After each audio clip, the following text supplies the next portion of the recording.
and thank you all for coming this Saturday to discuss a very important issue.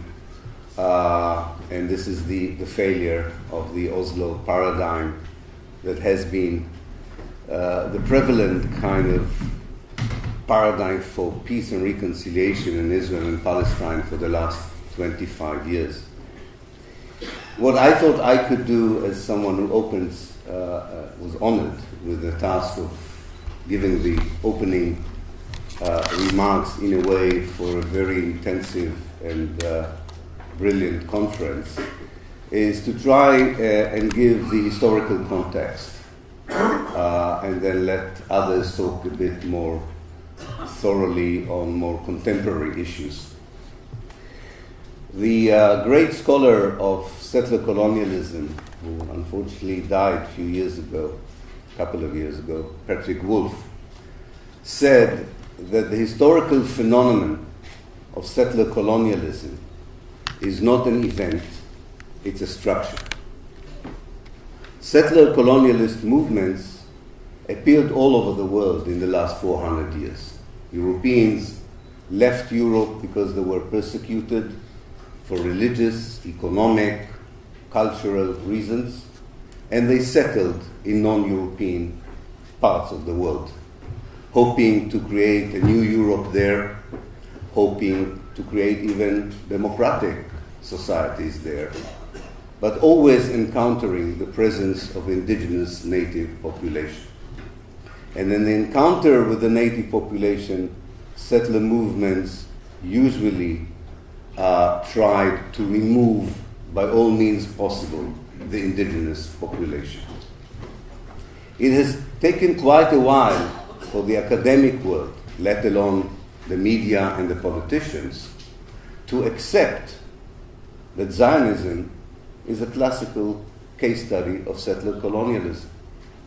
The fact that this is one of the most active settler colonial case study today does not invalidate this definition of Zionism as a settler colonialist movement and Israel as a settler colonial state.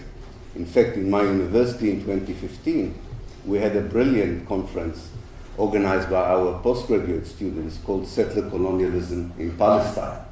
And was immediately the Zionist lobby in this country created an outcry, started to outcry against this conference. And the pressure on my university came as high up as from the Prime Minister's office at the time, David Cameron, to cancel what they called an anti-Semitic conference. Luckily, our Vice Chancellor asked the Prime Minister's office if they know what settler colonialism is. And the answer was that they don't.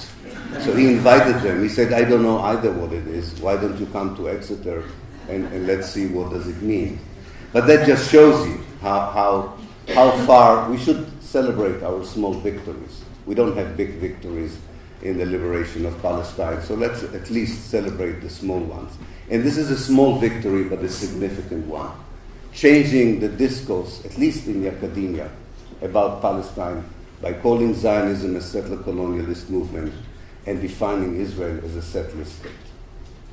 Now, as a settler colonial movement and later as a settler state, you have two ambitions, basically, to secure the settler community. One is geographical and the other is demographic. The geographical ambition is to take as much as you can of the new homeland that you covet for yourself. And Zionism since 1882 until today made a concentrated effort to get as much of Palestine as possible. And in 1967 succeeded in taking over historical Palestine from the River Jordan to the Mediterranean. The other concern is demographic. You want to have an exclusive demographic presence in the new homeland. This was a problem for Zionism at the early stages when the Jews in the 1930s were only 1/3 of the population in Palestine. They were still only 1/3 of the population in 1947 when the United Nations granted them half of the homeland of the Palestinians, despite the fact that out of the 1/3, out of the Jewish population, a large number had only arrived in Palestine 3 years earlier. But the Jewish state succeeded in enticing and attracting Jewish immigration from around the world, and the demographic situation has definitely improved from the Zionist perspective until the occupation of the West Bank and the Gaza Strip. Suddenly, the demographic success of 1948, in which that was produced by the ethnic cleansing of half of Palestine's population during the 1948 war, this success was irrelevant when the geographical appetite grew and the West Bank and the Gaza Strip were occupied in the June 67 war. So since 1967, Israel has, as a settler state, has a geographical achievement. It doesn't need to aspire for anything more, contrary to some kind of what do you call them? Mu'amara. Conspiracy, thank you. You can see that I gave 3 interviews in Arabic this morning. Contrary to conspiracy theories that are prevalent, Israel does not aspire geographically to go beyond the historical borders of Palestine, that is beyond the river Jordan and the historical mandatory land of Palestine. So geographically, there is a huge achievement. However, demographically, that achievement, as I mentioned before, did not only not resolve the demographic issue, in fact, it created new demographic realities which Israelis find very difficult to deal with. Now, Oslo should be seen, and now we can say it now more confidently, 25 years on. The Oslo process should be seen from the Israeli point of view as part of the methodology of the settler state to solve this kind of interaction between geography and demography, between population and territory.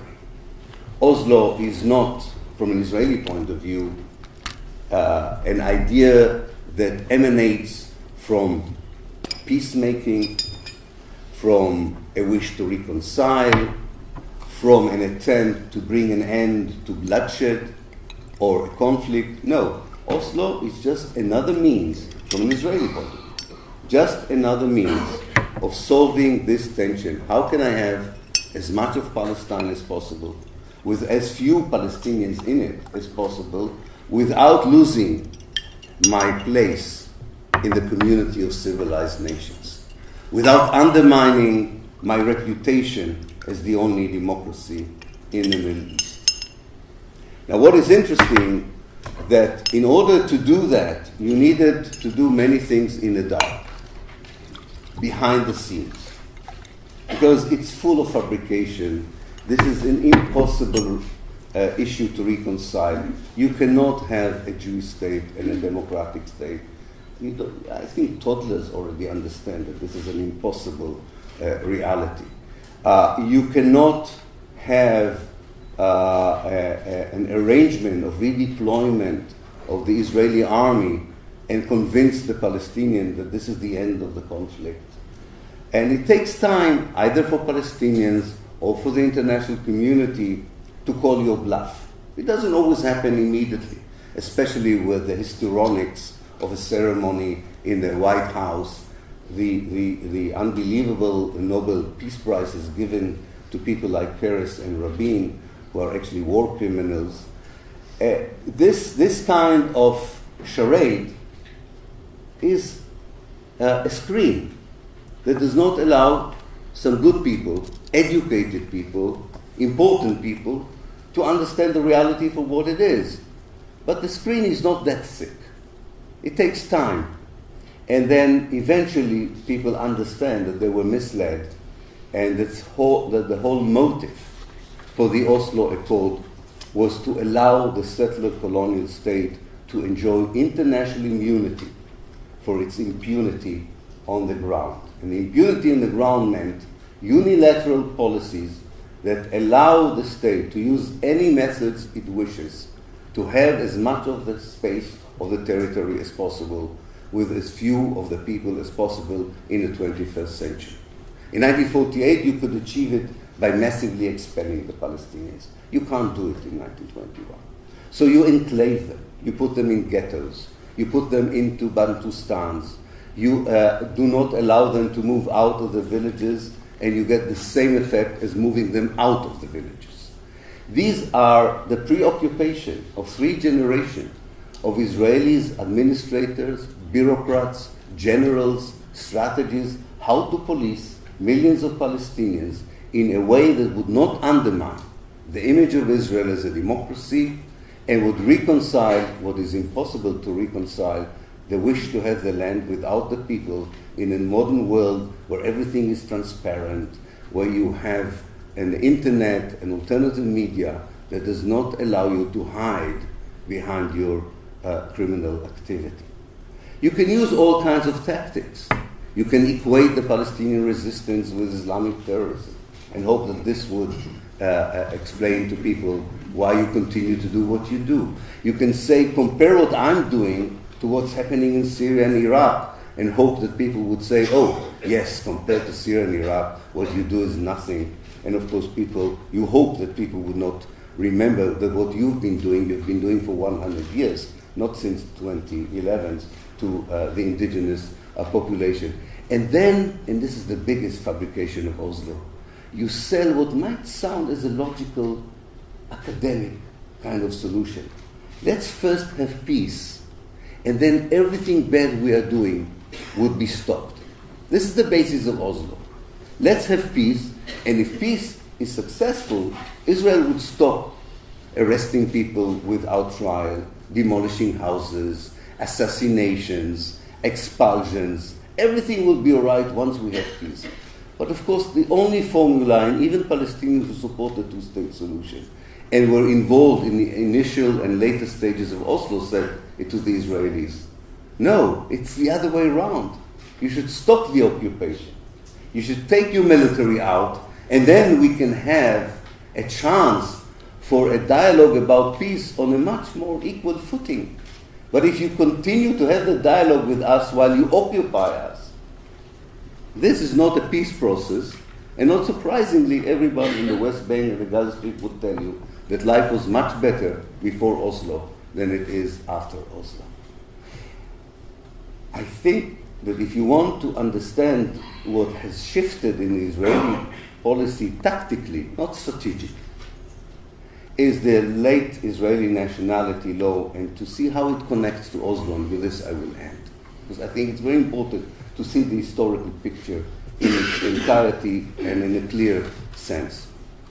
The only thing that fundamentally changed in the way the political and military strategic elite in Israel perceives the reality and envisions the future, the only thing that really has changed is the move from behind the scene to the front stage. They would not do an Oslo again. They would not meet secretly behind the scene. They don't believe that this is necessary. They do not lie to themselves as liberal Zionists do. They are very honest. They're very transparent. They express very clearly who they are and what they want to do. Whereas the people who did Oslo, who were behind, the architects of Oslo, all the time hoped that they can talk the talk but not walk the walk, that they can say something behind closed door and say something else on the stage, and somehow navigate successfully for the sake of navigation, not in order to get into any destination. What the Israeli nationality law says to us, that there's a new way of thinking in Israel in tactical sense. The ideology of settler colonialism is the same. The vision of having as much of the land of Palestine as possible with as few Palestinians in it is the same. What has changed is the methodology. And the methodology is very clear in the new Israeli nationality law. And with this I would end. The Israeli nationality law brings to the fore new, old, two concepts, which are very important for anyone who wants to be engaged with Israel and Palestine. One concept is the state of Israel, and the other concept is the land of Israel. The law makes a clear distinction between the two. it defines the state of Israel, the place where only the Jews have the right for self-determination. And the Palestinians are degraded to the people who speak Arabic, the Arab speakers. They're not people of any ethnic or racist or religious faith. They are defined by the language they speak. This is why the Druze community in Israel, that was very loyal to the Jewish state, served in the army, administered the occupation, became so panicky when they understood what the law means. Because now they were demoted from good Arabs who served the Jewish state into people who speak Arabic, who would never have the same rights as the people who do not speak Arabic, or Arabic is not their mother tongue. I looked very hard in history to see if any other country in modern times defined its minority only according to the language it taught. There are several examples, and the only thing that one can say about these examples that this were not part of a democratic fabric, but always part of a dictatorial, non-democratic reality. So this is the state of Israel. What is the land of Israel? The land of Israel is a space that doesn't have borders according to the nationality law. Its borders are still open. And the land of Israel is transformed into the state of Israel with only one methodology or method. And they call it hityashvut, settlement. I would call it colonization. Namely, future colonization or Judaization of areas which are now inhabited by Palestinians would automatically, which was not the case until today, would automatically turn the new colonies and the old colonies in the West Bank into part of the state of Israel. So any Palestinian who lives in those areas or in the areas leading to the new and old colonies are now not only inhabitants of the West Bank, they are also now the people who speak Arabic under the sovereignty of the Jewish state. Now, how far would the Jewish colonization go? The law doesn't say. For that, you have to look at other documents, at other evidence. And it's very clear that there are strong political powers in Israel that want to annex as much of the West Bank as possible, enclave Gaza, or put it under the PA's authority if they can. And for Israelis, this is not an arrangement. This is not an ad hoc kind of solution. This is a strategy. This is something that they think they can live for generations to come as part of their idea of survival and of existence. And they have 3 generations of experience. They have a capital of experience how to police millions of people without the world doing anything, with the world being involved in false charades of peace like the Oslo Accords, and political elites still talking about the two-state solution if this is realistic, and not adhering to what the civil society here, in other words, tell them. Now it's not the time for peace. Now it's the time for action against the Jewish state through the boycott, divestment, and sanction movement, and the pressure on Israel to stop its unilateral destruction of Palestine that has been going on for too long. Thank you.